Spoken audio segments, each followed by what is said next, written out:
विद्यार्थी मित्रांनो, प्रथमेश अकॅडमी या YouTube चॅनलवर मी आपणा सर्वांचं स्वागत करीतो. मागील व्हिडिओपासून आपण अ टाइम टू बिलीव्ह या कवितेचा अभ्यास करीत आहोत आणि अगदी पहिल्या व्हिडिओमध्ये या कवितेच्या अगदी सुरुवातीची जी ऍक्टिव्हिटी वॉर्मिंग अप म्हणून दिलेली आहे त्या ऍक्टिव्हिटीचा आपण अभ्यास केला होता. नंतरच्या व्हिडिओमध्ये आपण एक्झॅक्ट कवितेचा अभ्यास केलेला होता. आता या व्हिडिओच्या माध्यमातून आपण कवितेच्या शेवटी जे इंग्लिश वर्कशॉप म्हणून ऍक्टिव्हिटी दिलेली आहे त्या ऍक्टिव्हिटीचा आपण अभ्यास करणार आहोत. तर तुम्ही मागील व्हिडिओ पाहिले नसतील तर ते सर्व आपल्या चॅनेलवर उपलब्ध आहेत. तुम्ही तिथे जाऊन ते पाहू शकता. तर चला आपण या व्हिडिओला आपण सुरुवात करूया. आपण अगदी शेवटची ऍक्टिव्हिटी या व्हिडिओच्या माध्यमातून अभ्यासणार आहोत. तर बघा विद्यार्थी मित्रांनो, आपण इंग्लिश वर्कशॉप या भागात सुरुवात करतोय. फर्स्ट क्वेश्चन आहे ए. Rearrange the letters to make meaningful words occurring in the poem. म्हणजे काय? इथं म्हणलेलं आहे rearrange the letters म्हणजे काय? अक्षरांची पुनर्रचना करा. बघा इथे एक अक्षर दिलेत, अक्षरांचे समूह दिलेत, गट दिलेले आहेत. एक शब्द त्यांनी तयार केलेले आहेत. असे 8 प्रकारचे शब्द तयार केलेत, परंतु या शब्दांना काही अर्थ नाहीत. एक वेगवेगळ्या रचनेमध्ये किंवा विस्कळीत प्रकारे हे शब्द दिलेले आहेत. तर यांचा काही अर्थ होत नाही. तर या अक्षरांपासून आपणास किंवा या अक्षरांची पुनर्रचना करून आपणास एक मिनिंगफुल वर्ड म्हणजे अर्थपूर्ण शब्द करायचे आहेत. असे जे शब्द की जे पोएम मध्ये कवितेमध्ये समाविष्ट आहेत. तर बघा पहिल्या अक्षरांचा समूह काय दिलेला आहे? CLEARMIS या MIS या अक्षराच्या समूहापासून बघा काय शब्द तयार होतो? मिरॅकल. मिरॅकल मध्ये बघा MI इथे आहे, MI RA इथे आहे, R आणि A, परत C देखील आहे, LES बघा LES म्हणजे हे अक्षर घेऊन आपण किंवा या अक्षरांची पुनर्रचना करून एक अर्थपूर्ण शब्द तयार केलेला आहे, तो आहे मिरॅकल. दुसरा अक्षरांचा समूह बघा SOWMID यापासून काय होईल?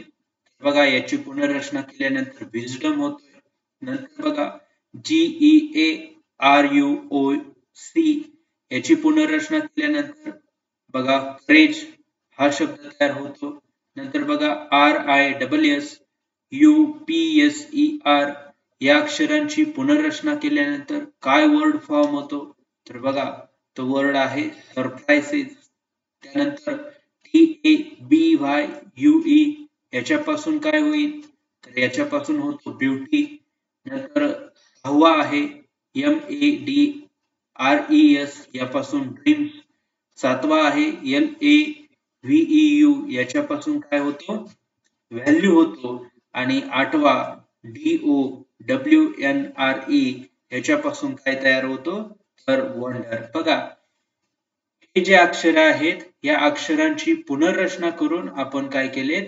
शब्द तयार केलेत. ते शब्द कवितेमधीलच आहेत आणि हे शब्द कसे आहेत? अर्थपूर्ण आहेत. असे शब्द तुम्हाला इथे तयार करायला सांगितले होते, जे की आपण तयार केलेले आहेत. मिरॅकल, मिरॅकल म्हणजे चमत्कार. विजडम, विजडम म्हणजे शहाणपण किंवा बुद्धिमत्ता. करेज म्हणजे धैर्य. सरप्राइजेस म्हणजे आश्चर्य. ब्युटी म्हणजे सौंदर्य.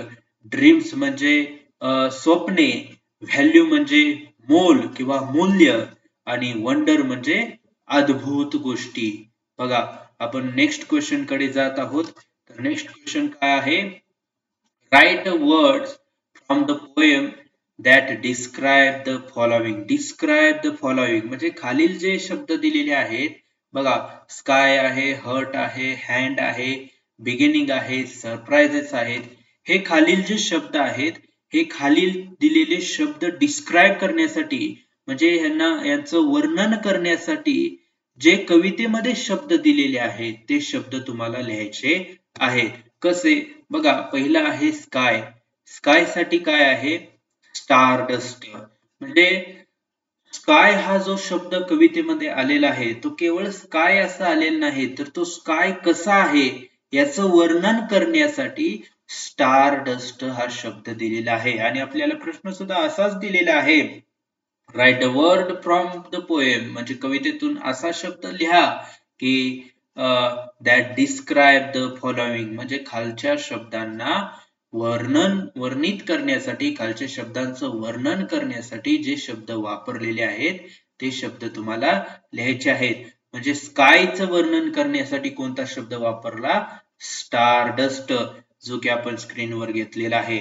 तसाच हार्ट या शब्दाचं वर्णन करण्यासाठी कोणता शब्द वापरलेला आहे? तो आहे नर्चरिंग म्हणजे मायाळू हृदय. म्हणून बघा आपण मागील व्हिडिओमध्ये कविता अभ्यासताना या शब्दांचा अर्थ पाहिलेला आहे. मायाळू, नर्चरिंग.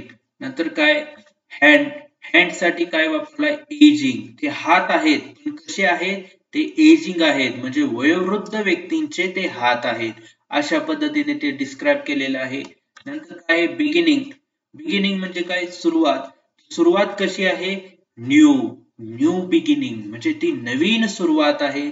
नवीन सुरुवात म्हणजे बिगिनिंग साठी, बिगिनिंग डिस्क्राईब करण्यासाठी न्यू हा वर्ड वापरलेला आहे. त्याच पद्धतीने सरप्राइजेस. सरप्राइजेस कसे आहेत? वंडरफुल सरप्राइजेस आहेत म्हणजे ते अद्भुत आश्चर्य आहेत. आश्चर्य हा शब्द दिलाय पण तो कसा दिलाय किंवा ते आश्चर्य कशी आहेत याचं वर्णन कोणत्या शब्दाने केलेलं आहे? वंडरफुल या शब्दाने केलेलं आहे. म्हणून या 5 शब्दांची हे 5 उत्तरे आहेत. Sky, stardust sky, heart, nurturing heart, बघा hand, ageing hand, beginning, new beginning, surprises, wonderful surprises. आपण नेक्स्ट क्वेश्चन कडे जाऊया. बघा सेकंड क्वेश्चन, से व्हाय. से व्हाय म्हणजे काय हो? तर इथे जे वाक्य दिलेले आहे त्याचं कारण काय कवितेमध्ये दिलेलं आहे ते कारण तुम्हाला सांगायचं आहे. का? व्हाय म्हणजे काय? का? म्हणजे ह्याचं कारण तुम्ही सांगा असं या प्रश्नाचा अर्थ आहे. काय आहे पहिलं वाक्य?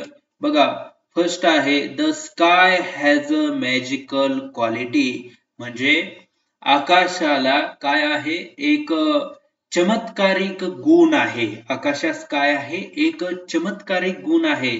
मग ते का आहे? व्हाय याचं कारण आपणास लिहायचं आहे. तर कारण काय येईल? बघा स्क्रीनवर तुमच्या दिसत असेल. Because of the wonder of stardust sky and the presence of angels dancing among the clouds. कारण काय आहे? कारण जे स्टारडस्ट स्काय आहे त्या स्टारडस्ट स्कायचे जे अद्भुत आहेत त्याचबरोबर आकाशामध्ये ढगांच्या मध्ये जो दिव्यदूतांचा नाच आहे किंवा त्यांची जी दिव्यदूतांच्या नाचाची किंवा नृत्याची जी तिथे उपस्थिती आहे यामुळेच कवींनी तिथे काय सांगितलेले आहे? The sky has a magical quality म्हणजे आकाशास एक चमत्कारिक गुण आहे. कारण का दिलेलं आहे? कारण त्याच्यामध्ये काय आहे?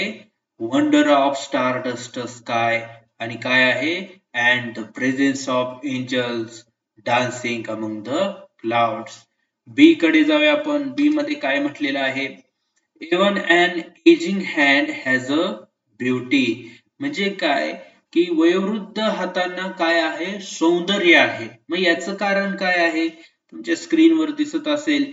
Because it is through their teachings and wisdom that we learn how to love. याचं कारण काय आहे? कारण आपण त्यांच्या शिकवणीतून आणि त्यांच्या शहाणपणातून आपण काय करतो? आपण प्रेम शिकतो. आपण प्रेम एकमेकांवरती प्रेम करायला शिकतो. म्हणून असं म्हटलेलं आहे even an ageing hand has a beauty म्हणून वयोवृद्ध हातांना काय आहे? सौंदर्य आहे. सी कडे जाऊया. We should believe that we are strong and courageous म्हणजे काय? आम्ही आपणावरती विश्वास ठेवला पाहिजे की आम्ही मजबूत, स्ट्रॉंग म्हणजे काय? मजबूत आणि करेजियस आहोत म्हणजे काय? एक प्रकारचं धैर्य आमच्यामध्ये आहे. आम्ही धैर्यवान आणि मजबूत आहोत या गोष्टीवर आपला विश्वास असला पाहिजे. असं का सांगितलंय? याचं कारण देखील तुम्हाला द्यायचं आहे. तर बघा, याचं कारण तुमच्या स्क्रीनवर दिसत असेल. Because it gives us strength and courage to pick up the pieces and begin again when things go wrong. बघा, हे उत्तर आता तुम्ही म्हणत असणार की हे जे उत्तर आहे ते ऍज इट इज पुस्तकामध्ये जसंच्या तसं दिलेलं आहे तसं नाही. म्हणजे इथे जे वाक्यरचना दिलेली आहे वेन थिंग्स गो रॉंग हा शब्द आले एका कवितेमध्ये तर नाही आलेला. मग मी इथे का घेतलेला आहे तर एक गोष्ट लक्षात घ्या, ज्या वेळेला परीक्षेमध्ये प्रश्न विचारलेला असतो किंवा एव्हाना ही ऍक्टिव्हिटी चालू असता, ऍक्टिव्हिटी मध्ये जो क्वेश्चन तुम्हाला दिलेला आहे या क्वेश्चनचं जे आन्सर आहे ते आन्सर तुम्ही तुमच्या मनाने तुम्ही तुमच्या स्वतःच्या वाक्यांमध्ये वाक्यरचनेमध्ये लिहायचं आहे. मग याचा अर्थ असा आहे का की कोणत्याही प्रश्नाचं उत्तर काही लिहिलं चालतंय? नाही. तुम्ही ती कविता शिकायची आहे आणि त्या कवितेतून जे तुम्हाला समजलेलं आहे त्या कवितेतील घटक उचलायचे आहेत. बघा, जसं की या उत्तरामध्ये स्ट्रेंथ आणि करेज आपण हे घटक घेतलेत. To pick up the pieces and begin again म्हणजे पुन्हा सुरुवात करणं, हे घटक ऑलरेडी कवितेमध्ये आहेत, कवितेतून आपणास शिकायला मिळतात. फक्त उत्तरामध्ये ते आपण प्रेझेंट करताना, उत्तरामध्ये ते एक्सप्रेस करताना आपण स्वतःच्या वाक्यरचनेतून, मग ते व्याकरणदृष्ट्या शुद्ध पण असायला हवे, पण ते पुस्तकी वाक्यरचनेपेक्षा तुमच्या वाक्यरचनेतून ते एक्सप्रेस व्हायला हवं.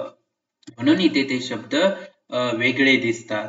वेन थिंग्स गो रॉंग अशा पद्धतीने मी एक उदाहरण म्हणून दिलेलं आहे, सांगितलेलं आहे. तर बघा, याचं उत्तर काय होतं? We should believe that we are strong and courageous. आपण विश्वास ठेवला पाहिजे की आम्ही मजबूत आणि काय आहोत? धैर्यवान आहोत. याचं कारण काय आहे? बिकॉज इट गिव्स, कारण हे आम्हाला देतं, अस म्हणजे आम्हाला, बिकॉज इट गिव्स अस हे आम्हाला देतं, स्ट्रेंथ हे आम्हाला काय देतं? शक्ती देतं. आणि काय देतं? करेज देतं, आम्हाला धीर देतं, आम्हाला धैर्य देतं. To pick up the pieces, बघा, पिक अप द पीसेस म्हणजे आम्हाला सावरण्यासाठी हे शक्ती आणि धैर्य देतं. केवळ एवढंच देतं का? तर का नाही, काय म्हटलेलं आहे पुढं? अँड बिगिन अगेन म्हणजे पुन्हा सुरुवात करण्यासाठी आम्हाला ते स्ट्रेंथ आणि करेज, एक धैर्य देतं सावरण्यासाठी आणि पुन्हा एकदा सुरुवात करण्यासाठी. व्हेन, कधी? व्हेन थिंग्स गो रॉंग म्हणजे ज्या वेळेला एखादी चुकीची घटना घडते, चुकीच काय आमच्या जीवनामध्ये घडतं त्यावेळेला. बघा, मी तुम्हाला समजण्यासाठी अर्धे वाक्य घेऊन तुम्हाला थोडक्यात सांगतो की त्याचा अर्थ काय आहे. नंतर मी शेवटी अखंड वाक्याचा अर्थ सांगतो. याचा हेतू हा आहे की तुम्हाला वाक्य कसं तयार झालेलं आहे हे समजावं. म्हणून बघा, बिकॉज इट गिव्स अस मी एवढ्याचा अर्थ सांगितला, मग तर स्ट्रेंथ अँड करेज एवढ्याचा, कारण तुम्ही ते समजून घ्या की वाक्याची रचना कशी होते. आता या संपूर्ण वाक्याचा मी अर्थ सांगतो. व्हेन थिंग्स गो रॉंग, ज्या वेळेला चुकीच काय घडतं त्यावेळेला आपल्याला सावरण्यासाठी आणि पुन्हा एकदा सुरुवात करण्यासाठी ते शक्ती आणि धैर्य देतं, हे त्याचं कारण आहे. समजलं तुम्हाला याचं उत्तर? Because it gives us strength and courage to pick up the pieces and begin again when things go wrong, असं त्याचं आन्सर आहे. हेच आन्सर तुम्ही आणखीन वेगवेगळ्या पद्धतीने, आणखीन वेगवेगळ्या वाक्यरचनेतून लिहू शकता. अतिशय सोप्या वाक्यरचनेतून लिहू शकता. अतिशय चांगल्या छान अशा वाक्यरचनेमध्ये, विविध वाक्यरचनेमध्ये तुम्ही लिहू शकता. पण ते व्याकरणदृष्ट्या शुद्ध म्हणजे व्याकरणदृष्ट्या योग्यच असायला हवं. तुमचं उत्तर 100% बरोबर असणार आहे. पुस्तकातलीच वाक्यरचना ऍज इट इज जशीच्या तशी लिहावी असं नियम नाही किंवा तशी अपेक्षा देखील नाही. चला आपण पुढच्या क्वेश्चन कडे जाऊया. पुढचा क्वेश्चन काय आहे? Make a list of any 6 things that the poet wants us to accept as a true. किती छान क्वेश्चन आहे. Make a list of any 6 things म्हणजे अशा 6 गोष्टींची तुम्ही काय करा, यादी करा. दॅट ते काय आहेत, that the poet wants us to accept as a true म्हणजे कवींना असं पाहिजे की ते आम्ही सत्य म्हणजे कायमस्वरूपीचं सत्य म्हणून आम्ही स्वीकारावं असं कवींची इच्छा आहे. थोडक्यात या प्रश्नाचा अर्थ असा आहे की अशा 6 गोष्टी लिहा की त्या 6 गोष्टींचा आपण कायमस्वरूपीचं किंवा एक सत्य म्हणून आम्ही त्याचा स्वीकार करावयाचा आहे. मग काय आहेत त्या 6 गोष्टी ज्या सत्य आहेत आणि त्या आम्ही सत्य म्हणून स्वीकार केल्या पाहिजेत आणि त्या कवितेमध्ये दिलेल्या आहेत. तर बघा, पहिला आहे every day is a new beginning. बघा, आम्ही असं मानलं पाहिजे की प्रत्येक दिवस काय आहे, नवीन सुरुवात आहे. कवितेमध्ये सुद्धा असंच सांगितलेलं आहे. म्हणून याची फर्स्ट या लिस्ट मध्ये, या यादीमध्ये फर्स्ट थिंग आपण घेऊ शकतो every day is a new beginning. Second thing आपण घेऊ शकतो miracle happen and dreams really do come true म्हणजे चमत्कार घडणार आहेत आणि आमची स्वप्ने रिअली खरोखर सत्यात उतरणार आहेत किंवा सत्यात येणार आहेत. हे एक सत्य म्हणून आपण स्वीकार केलं पाहिजे. थर्ड बघा, वी आर नेव्हर अलोन आम्ही एकटे नाही. Fourth, life is a gift to cherish कारण जीवन हे आम्हाला भेट मिळालेलं आहे. ते कशासाठी मिळालेलं आहे, टू चेरिश म्हणजे ते जपण्यासाठी मिळालेलं आहे. म्हणून आपण या जीवनामध्ये धीर सोडायला नको. म्हणून कवींची अशी इच्छा आहे की हे सत्य आम्ही स्वीकारावं की जीवन हे आम्हाला भेट म्हणून मिळालेलं आहे आणि ते आम्ही चांगल्या पद्धतीने जपलं पाहिजे. फिफ्थ थिंग बघा, wonderful surprises are waiting to happen. बघा, wonderful surprises are waiting to happen म्हणजे एक अद्भुत आश्चर्ये घडण्यासाठी वाट पाहत आहेत. फक्त आपण त्यासाठी काम केलं पाहिजे. म्हणून हे सत्य आम्ही स्वीकारायला हवं की अद्भुत आश्चर्ये घडणार आहेत, ते घडण्याची वाट पाहत आहेत. लक्षात आलं? Wonderful surprises are waiting to happen म्हणजे अद्भुत आश्चर्य घडण्यासाठी वाट पाहत आहेत. And sixth and last thing, all our hope and dreams are within reach if we believe. बघा, सर्व आमच्या आशा, होप्स आणि आमची स्वप्ने आर विदिन रीच ते लवकरच पूर्ण होणार आहेत. आपण त्याच्या जवळ आहोत. इफ वी बिलीव्ह जर आम्ही विश्वास ठेवत असेल. अशा या 6 गोष्टी आहेत ज्या कवी आपण सत्य म्हणून स्वीकारावं म्हणून त्यांनी कवितेमध्ये कवींनी दिलेल्या आहेत. तर याचं उत्तर या 6 गोष्टी आपण अशा पद्धतीने लिहू शकतो. जाऊया आपण फोर्थ क्वेश्चन कडे आलेलो आहे आपण. तर बघा, fourth question, find from the poem positive qualities to fill up the web.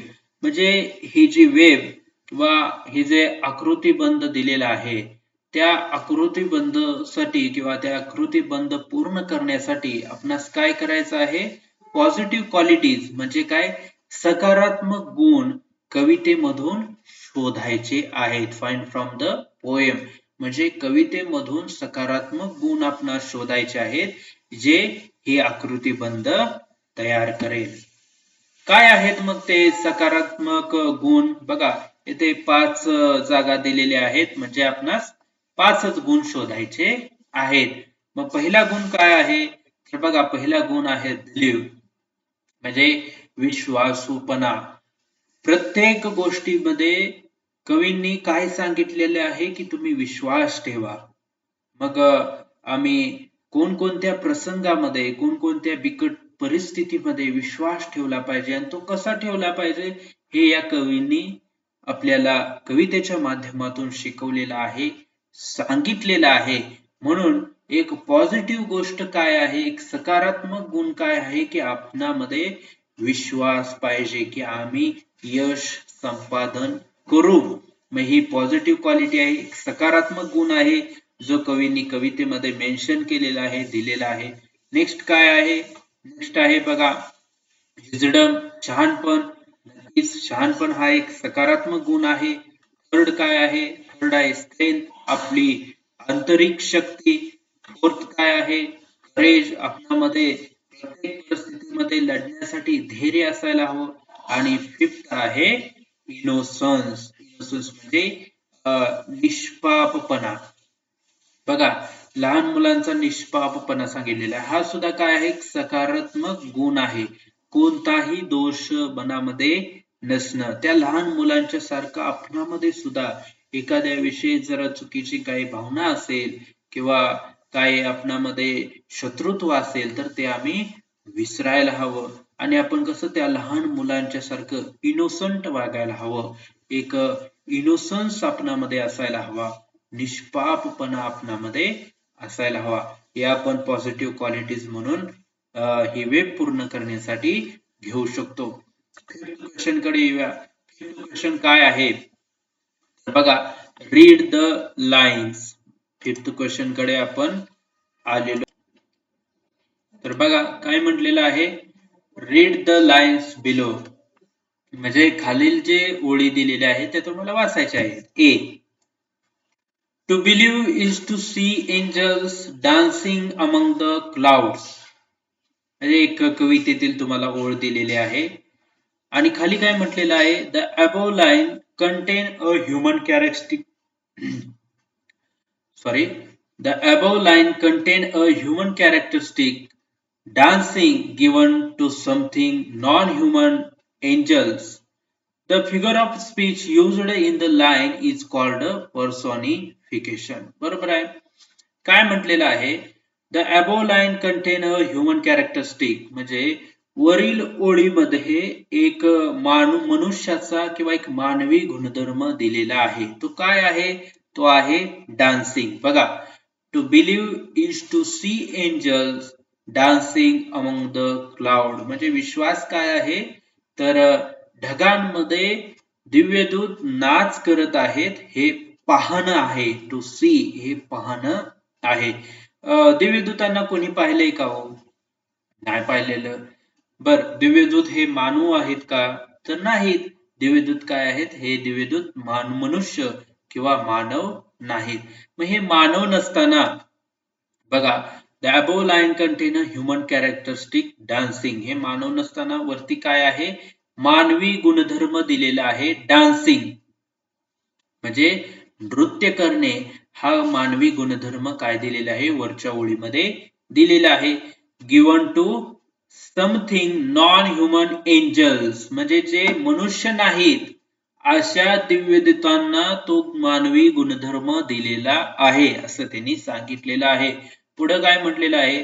The figure of speech. Figure of speech म्हणजे काय? अलंकार. म्हणजे वाक्यांना एक चांगल्या प्रकारे सौंदर्य देण्यासाठी. मग वाक्यांना सौंदर्य कसं दिलं जातं? तर त्यासाठी फिगर ऑफ स्पीचचा अभ्यास करायला हवा. मी या चॅनेलवर फिगर ऑफ स्पीच वरती एक डिटेल व्हिडिओ बनवून अपलोड करणार आहे. तुम्ही तो पाहू शकता.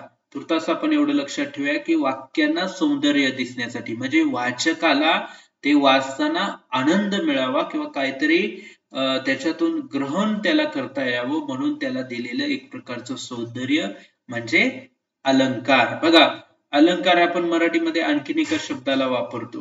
कशाला? तर दागिन्यांना. दागिन्यांना आपण काय म्हणतो? अलंकार. मग दागिने कशासाठी वापरतात? दागिने बघा मनुष्याला सौंदर्य मिळण्यासाठी, मनुष्याला चांगल्या प्रकारे मी दिसावं यासाठी तो काय करतो? दागिन्यांचा उपयोग करतो. तसंच वाक्यातून एक सौंदर्य प्रकट व्हावं म्हणून काय आहे? एक शाब्दिक अलंकारांचा उपयोग केलेला असतो. तसा इथे अलंकार वापरलेला आहे. कशासाठी वापरलेला आहे? एक नॉन ह्युमन ज्या गोष्टी आहेत म्हणजे जे मानवी नाहीत अशा ज्या गोष्टी आहेत त्या मानवी नसणाऱ्या गोष्टींना मानवी गुणधर्म दिलेले आहेत. जे की शक्य नाहीत परंतु तुम्हाला काहीतरी शिकवण्यासाठी दिलेलं आहे. हा जो अलंकार आहे हा जो वापरलेला अलंकार आहे the figure of speech used in the lines is called personification. हा जो अलंकार आपण किंवा कवींनी या ओळीमध्ये वापरलेला आहे, या अलंकाराला पर्सोनिफिकेशन म्हणतात. मराठीमध्ये आपण त्याला चेतना गुणोक्ती अलंकार असं आपण म्हणू शकतोय. बी मध्ये या, to believe is to know that every day is a new beginning. म्हणजे बी मध्ये सुद्धा तुम्हाला एक कवितेतील ओळ दिलेली आहे. सी मध्ये बघा, to believe is to know life is a gift. म्हणजे सी मध्ये सुद्धा तुम्हाला एक ओळ दिलेली आहे. आता ते देण्याचा उद्देश काय आहे ते तुम्हाला खाली सांगितलेलं आहे. Lines in poetry such as the above state a general truth and can be used as sayings or quotes etc. म्हणजे काय, लाईन्स इन पोएट्री म्हणजे ह्या ज्या कविता आहेत, ह्या कविता ओळीमध्ये, ही कविते ह्या ज्या ओळी आहेत, ह्या ओळी कवितेमध्ये दिलेल्या आहेत, ज्या वर दाखवलेल्या आहेत, त्या कशासाठी दिलेल्या आहेत, स्टेट अ जनरल ट्रूथ म्हणजे सामान्य सत्य सांगण्यासाठी, आणि कशासाठी दिलेत, can be used as a saying or a quotes म्हणजे सुविचारासाठी किंवा बोध वाक्यासाठी तुम्हाला ह्या वरच्या ओळी कवितेमध्ये दिलेल्या आहेत असं ते सांगितलेलं आहे. मग पुढे काय म्हटलेलं आहे, they contain the figure of speech called epigraph. म्हणजे ह्या ज्या कवितेमध्ये ह्या ज्या ओळी दिलेल्या आहेत, या ओळींमध्ये काय सांगितलेलं आहे, एक सामान्य सत्य सांगितलेलं आहे, जे की एक प्रकारच्या सुविचारांमध्ये किंवा बोधवाक्यांमध्ये उपयोगात आणलं जातं. त्याला किंवा अशा प्रकारचा जो अलंकार उपयोगात आणला जातो त्याला इपिग्राम असं म्हणतात. म्हणजे त्याला काय म्हणतात, इपिग्राम असं म्हणतात. इपिग्राम म्हणजे काय, इपिग्राम म्हणजे बोधवाक्य अलंकार. म्हणजे अशा ओळी असतात की त्या ओळीतून तुम्हाला काहीतरी बोध देण्याचा प्रयत्न केला जातो, काहीतरी शिकवण्याचा प्रयत्न केला जातो, आणि अशा ज्या ओळी आहेत त्या ओळींमध्ये हा जो केलेला प्रयत्न आहे याला इपिग्राम अलंकार म्हणजे बोधवाक्य अलंकार असं म्हणतात. लक्षात आलं, या वाक्यामध्ये बोधवाक्य अलंकाराचा उपयोग केलेला आहे. तर बघा, इथे एक क्वेश्चन तुम्हाला दिलेला आहे, find from the poem 3 other examples of a epigram. तुम्हाला कवितेमधून एक 3 उदाहरणे शोधायची आहेत की त्या 3 उदाहरणामध्ये इपिग्राम या फिगर ऑफ स्पीचचा किंवा या अलंकाराचा उपयोग केलेला आहे. तर चला आपण ते 3 उदाहरणे आपण शोधूया. बघा ते काय आहेत 3 उदाहरणे. इपिग्राम फर्स्ट त्याचं एक्झाम्पल हे आहे, to believe is trust that miracle happen and dreams really do come true. बघा हे एक उदाहरण आहे जे कवितेमध्ये दिलेलं ओळीचं आहे. To believe is trust that miracle happen and dreams really do come true म्हणजे चमत्कार घडणार आहेत आणि स्वप्ने सत्यात उतरणार आहेत याचा विश्वास म्हणजे विश्वास आहे. हे वाक्य दिलेलं आहे.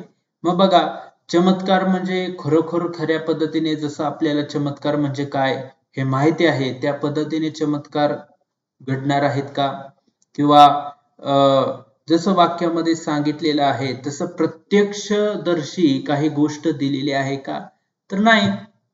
म्हणजे काय, चमत्कार घडणार आहेत हा जो विश्वास आहे यातून कवींना काय सांगायचं आहे किंवा काय बोध करायचा आहे की तुम्ही जे ध्येय ठरवलेले आहे, तुम्हाला जे वाटत होतं की हे घडणार नाहीत पण ते घडणार, हा जेव्हा आम्ही विश्वास मनामध्ये ठेवतो त्यावेळेला तो विश्वास कृतीमध्ये येतो आणि प्रत्यक्षात त्या गोष्टी आपण करतो.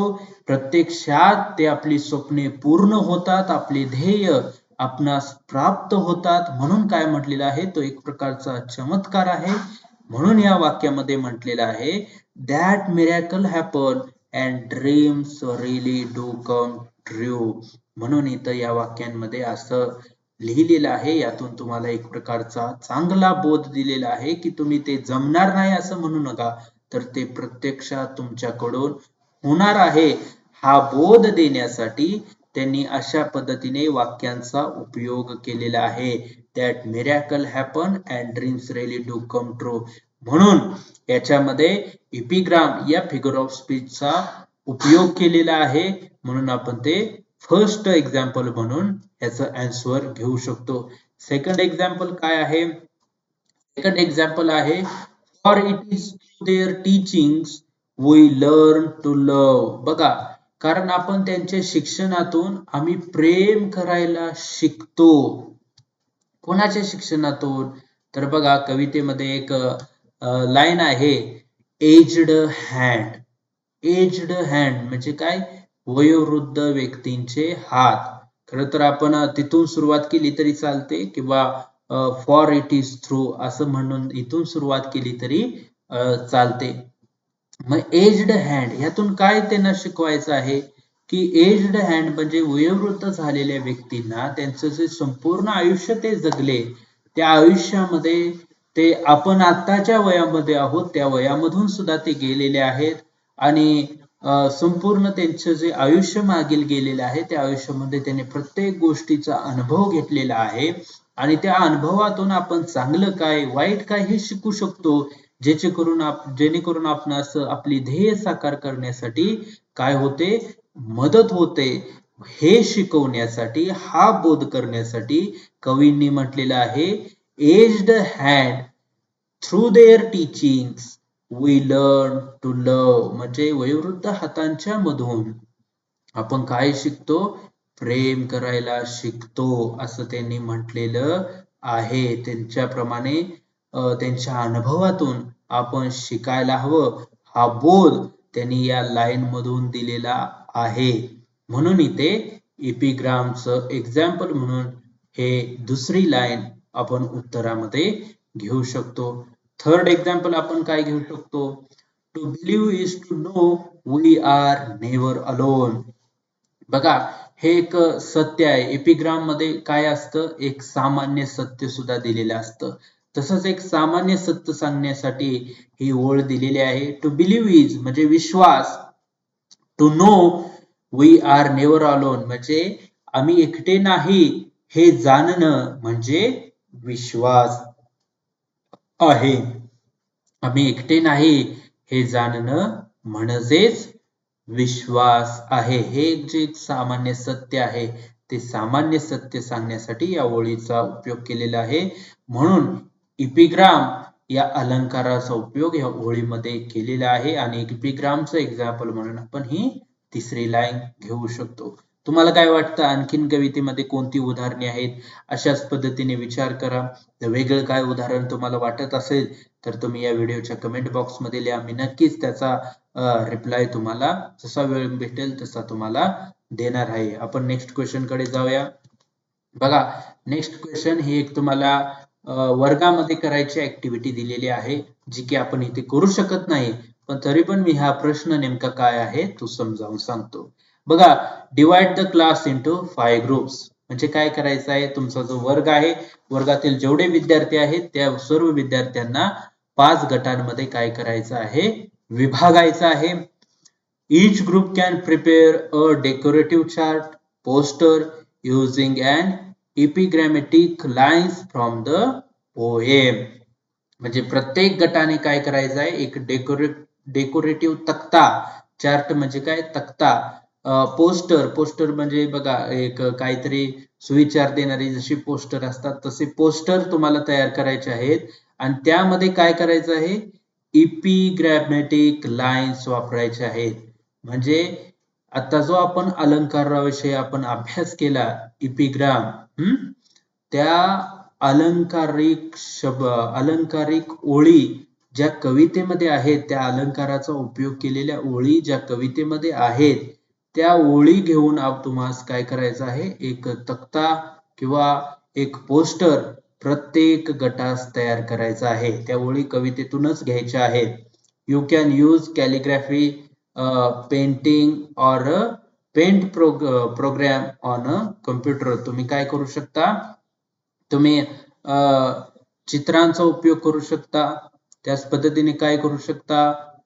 कम्प्युटरवर तुम्ही ते चित्र रंगवण्याचा हे जे स्किल आहे या कौशल्याचा तुम्ही उपयोग करू शकता आणि आणि त्याचबरोबर तुम्ही कॅलिग्राफी म्हणजे सुलेखन म्हणजे बघा आपण स्केच पेनचा किंवा वेगवेगळ्या छान छान कलरच्या मार्करचा उपयोग करून बोल्ड चांगला अक्षर काढून जे आपण तक्ते तयार करतो त्या पद्धतीने तुम्ही एका चांगल्या सुलेखनाचा उपयोग करून तुम्ही हे पोस्टर्स किंवा हे चार्ट्स हे तक्ते तुम्ही तयार करू शकता. कंसामध्ये काय नोट दिलेली आहे बघा, with permission put up this charts in your school. म्हणजे तुम्ही शाळेची परवानगी घेऊन हे जे तक्ते आहेत ते तक्ते तुम्ही स्कूलमध्ये शाळेमध्ये लावायचे आहेत असं तुम्हाला 6व्या प्रश्नामध्ये एक छोटीशी ऍक्टिव्हिटी दिलेली आहे. तर बघा इथे आपण या कवितेचा सर्व अभ्यास करून पूर्ण होतोय. आपण पहिल्या व्हिडिओमध्ये या या कवितेची सुरुवातीची जी ऍक्टिव्हिटी दिलेली आहे या ऍक्टिव्हिटीचा आपण अभ्यास केला.